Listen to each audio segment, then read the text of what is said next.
नमस्कार दोस्तों, इस वीडियो में हम आपको बताएंगे उपराष्ट्रपति चुनाव के बारे में। राष्ट्रपति चुनाव के होने के बाद जल्द ही होगा उपराष्ट्रपति का चुनाव हमारे भारत देश में। उपराष्ट्रपति का जो चुनाव होगा इसमें 16वें उपराष्ट्रपति का चुनाव होगा। आपको बता दें कि उपराष्ट्रपति चुनाव जो है ये वर्तमान के उपराष्ट्रपति श्री एम वेंकैया नायडू के कार्यकाल जो है ये 10 अगस्त 2022 को समाप्त हो रहा है। भारतीय संविधान के अनुच्छेद 68 यानी 68 के अनुसार पद की अवधि की समाप्ति के कारण हुई रिक्ति को भरने के लिए चुनाव निवर्तमान उपराष्ट्रपति का कार्यकाल समाप्त होने से पहले पूरा किया जाना आवश्यक है। मुख्य चुनाव आयुक्त श्री राजीव कुमार जी की अध्यक्षता में चुनाव आयोग की बैठक हुई है, जिसमें चुनाव आयुक्त श्री अनूप चंद्र पांडे ने भाग लिया है।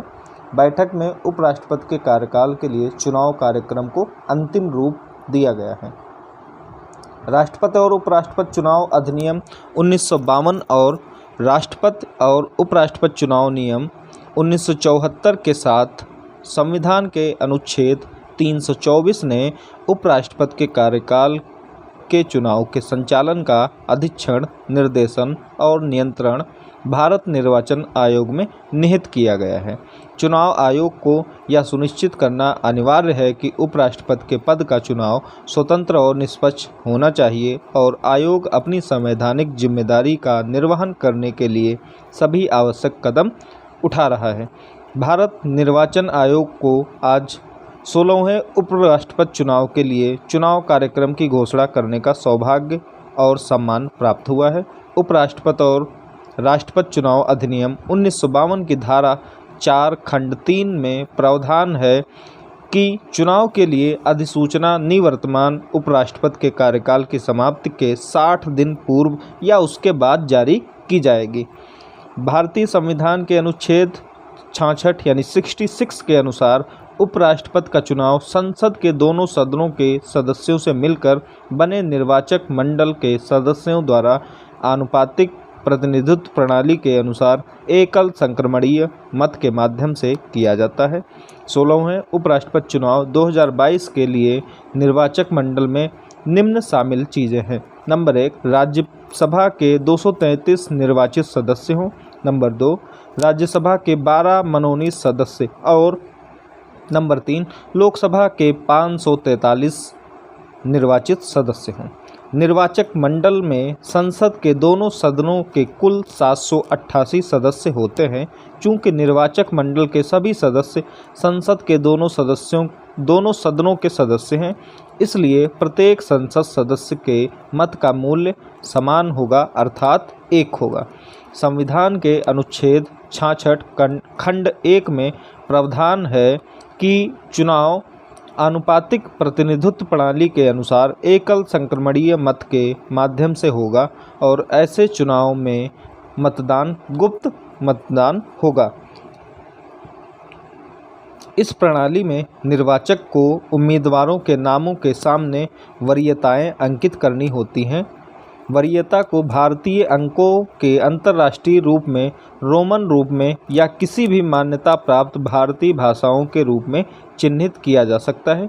वरीयता को केवल अंकों द्वारा दर्शाया जाना चाहिए और शब्दों में नहीं दर्शाना जाना चाहिए। मतदाता उम्मीदवारों की संख्या के आधार पर उतनी ही वरीयताओं को चिन्हित कर सकता है। मतपत्र के वैध होने के लिए पहली वरीयता का अंकन अनिवार्य है। अन्य वरीयताएं वैकल्पिक रूप में दी जाती हैं और वैकल्पिक रूप में भी दी गई हैं। ओंठ पर निशान लगाने के लिए आयोग विशेष कलम की आपूर्ति करेगा। मतपत्र सौंपे जाने के बाद नामित अधिकारी द्वारा मतदान केंद्र में मतदाताओं को कलम दिया जाएगा। मतदाताओं को केवल इस विशेष कलम से ही, न कि किसी अन्य कलम से मतपत्र को अंकित करना होता है। किसी अन्य कलम का उपयोग करके मतदान करने पर मतगणना के समय मत अमान्य माना जाएगा। मतलब अगर आपको जो चुनाव आयोग द्वारा पेन दिया गया है, अगर इसी पेन से आप मतदान कराएंगे तो वही मत मान्य होगा। अगर दूसरा पेन आप यूज करेंगे तो वो मत मान्य नहीं होगा। चुनाव आयोग केंद्र सरकार के परामर्श से लोकसभा और राज्यसभा के महासचिव को बारी बारी से निर्वाचन अधिकारी यानी रिटर्निंग ऑफिसर के रूप में नियुक्त करता है। तदनुसार महासचिव लोकसभा को भारत के उपराष्ट्रपति के कार्यकाल के वर्तमान चुनाव के लिए निर्वाचन अधिकारी के रूप में नियुक्त किया जाएगा। आयोग ने निर्वाचन अधिकारी की सहायता के लिए संसद भवन यानी लोकसभा में सहायक निर्वाचन अधिकारी नियुक्त करने का भी निर्णय लिया है। राष्ट्रपति और उपराष्ट्रपति चुनाव नियम 1974 के नियम 8 के अनुसार चुनाव के लिए मतदान संसद भवन में होगा। मतदान यदि आवश्यक हुआ तो कमरा संख्या 63 पहली मंजिल संसद भवन नई दिल्ली में होगा। निर्वाचन के कार्यक्रम के अनुसार एक उम्मीदवार का नामांकन पत्र नई दिल्ली में रिटर्निंग ऑफिसर को उनके द्वारा जारी सार्वजनिक सूचना राष्ट्रपति और उपराष्ट्रपति निर्वाचन नियमावली 1974 में संलग्न फॉर्म 1 में है। इसके माध्यम से निर्दिष्ट स्थान पर दिया जाना चाहिए, किसी अन्य स्थान पर नहीं। कानून के तहत नामांकन निर्धारित फॉर्म 3 में या तो उम्मीदवार स्वयं या उसके किसी प्रस्तावक या समर्थक द्वारा सुबह 11 बजे से दोपहर 3 बजे के बीच दाखिल किया जा सकता है। सार्वजनिक अवकाश पर नामांकन दाखिल नहीं किया जा सकता है। उम्मीदवार के नामांकन पत्र में प्रस्तावक के रूप में कम से कम 20 मतदाता और समर्थक के रूप में कम से कम अन्य 20 निर्वाचकों द्वारा हस्ताक्षर किया जाना चाहिए।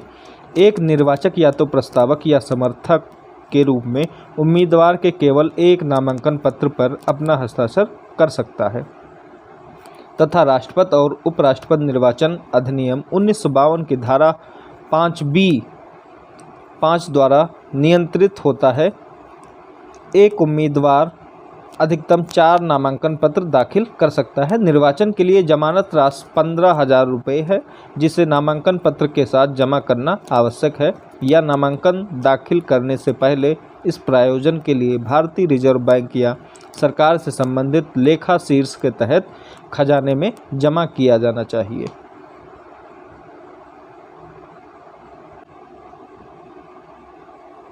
भारत के उपराष्ट्रपति के कार्यकाल का चुनाव सन 2022 में 16वां उपराष्ट्रपति का चुनाव होगा। निर्वाचन आयोग द्वारा चुनाव होने की अधिसूचना 5 जुलाई सन 2022 यानी मंगलवार को जारी की जाएगी। नामांकन दाखिल करने की अंतिम तिथि 19 जुलाई 2022 है। नामांकन पत्रों की जांच की तिथि 20 जुलाई 2022 है। उम्मीदवारी वापस लेने की अंतिम तिथि 22 जुलाई 2022 है, जबकि मतदान की तारीख यदि आवश्यक होगी तो 6 अगस्त 2022 को होगी और मतदान की अवधि सुबह 10 बजे से शाम 5 बजे तक होगी। और यदि मतगणना की तारीख की आवश्यकता अगर हुई तो 6 जुलाई को ही मतगणना भी होगी, जिसके माध्यम से उसका रिजल्ट घोषित किया जाएगा कि कौन बनेगा भारत का नया उपराष्ट्रपति, जो होगा 16 नंबर का उपराष्ट्रपति।